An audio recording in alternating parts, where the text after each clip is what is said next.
Hello everyone, it is TooAwesome here with another video. Now, I've been going over a lot of stuff I've missed in the past, and I've been meaning to watch this movie for a while, and since I have, I think it's the perfect time to review the Demon Slayer Mugen Train movie.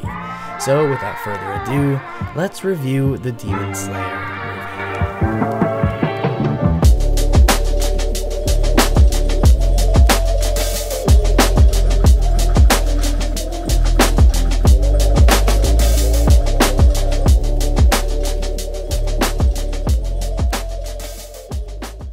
Now, I actually watched the original Demon Slayer anime back when it first premiered. It was around the time I first got into anime, and this was actually one of the first ones I watched. So that being said, I haven't seen this show in a while.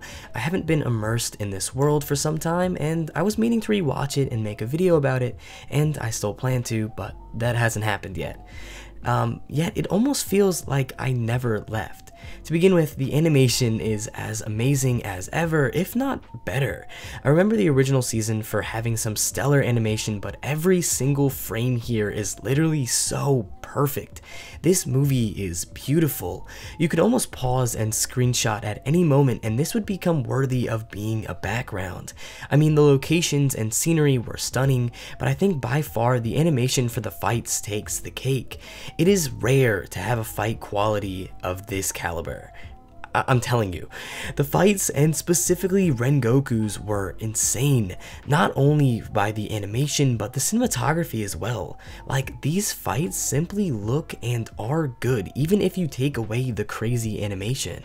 But with that animation quality, it's simply untouchable, and this movie is jam-packed with fights. Seriously, for a 2-hour movie, I would say at least half of it is fighting, so you will have no lack of action here. And surprisingly, the soundtrack was really good. Like, there were many moments where I would think to myself and be like, wow, that music is really good. It was just used in such crucial parts and really elevated a lot of scenes, like Akaza's theme. Oh my gosh, I thought I was watching JoJo the way this theme sounded. It's incredible. I remember for the first time that bass boost coming on and then those riffs on the guitar.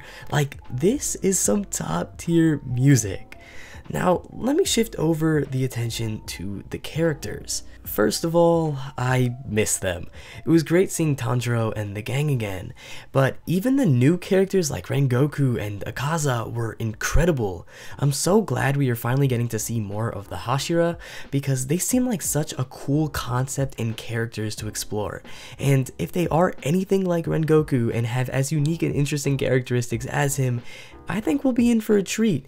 And yes, I know we have technically met all the Hashira, but I mean like in more depth.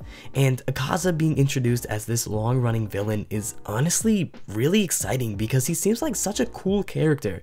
Like, you almost like him, but you know you also have to root against him because he's a villain, but like a fun one. So I think that's pretty cool, and I really like the moral battle between Rengoku and Akaza.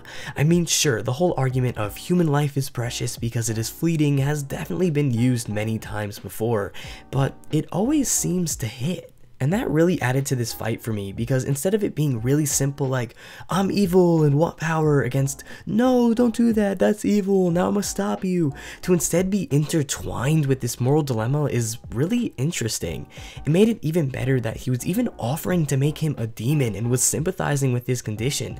That's really good writing and added a lot of depth to a character that could have easily been written as a one-dimensional villain. And the movie has a lot of really good moments that I truly love. Like, Tanjiro's dream was great and expanded on his character a lot. I really felt like this was a monumental step for his arc and kind of wish they drew more attention to it. Showing themes of acceptance and this unwavering mental toughness to move forward away from the past, even if it still hurts, is really crucial, and I wish they spent more time on it, or at least made it more of a focus. But maybe it has been too long since I've watched, and all of that has already been covered in the show. overall, if you're a fan of Demon Slayer, this movie is a must watch, canonically for the story and for your own enjoyment, because if you like the original series, you're bound to love this because it just has more of what made the original show so good. And it's really inspired me to get back into the show and stop procrastinating and watching season 2. Plus, hey, it's the highest grossing anime film of all time, so if I can convince you to watch it, maybe that will. I mean, I don't know. So overall, the Demon Slayer movie Mugen Train gets an 8.5 out of 10. It was really a fun time. But hopefully you enjoyed the video. If you have any comments of your own, make sure to leave them down below. Trust me, I read them. Also, look at this graph. Okay, but as always, stay awesome, TooAwesome, thanks for watching.